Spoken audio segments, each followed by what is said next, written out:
সঠিক চা এবং হেলদি চা কীভাবে বানাতে হয় তার ভিডিও নিয়ে আসলাম।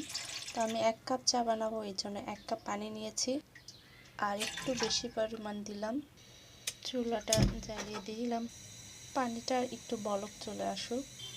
আর এখানে নিয়েছি তেজপাতা, দারচিনি, এলাচ, লবঙ্গ। পানিটার কিন্তু বলক আসছে, এই জন্য এখন আমি মশলাগুলো দিয়ে দিলাম। মশলাগুলো কিছুক্ষণ ফুটিয়ে নেব। এখন দিয়ে দিলাম কাপে আদা। পানি ফুটানো হয়ে গেছে এবং মশলা দেওয়ার কারণে কিন্তু কালার চেঞ্জ হয়েছে। চুলাটা এখন অফ করে দিলাম। আমি 1 কাপ চা বানাবো, তাই 1 চামচ পাতি দিয়ে দিয়েছি। এখন এটা ঢাকা দিয়ে রাখবো 2 থেকে 2.5 মিনিটের মতো ঢাকা দিয়ে রাখবো। আমি এখন ঢাকনাটা উঠিয়ে নিলাম, 2 মিনিট প্লাস হয়ে গেছে। এখন ছেঁকে নিচ্ছি।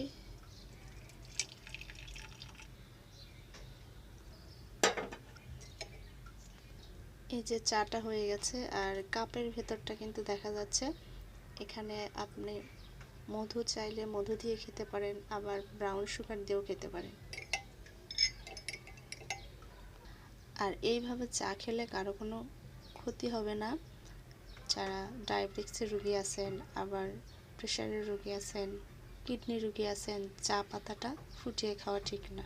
ভিডিওটা কেমন লাগলো কমেন্টস করে জানাবেন। Thanks for watching.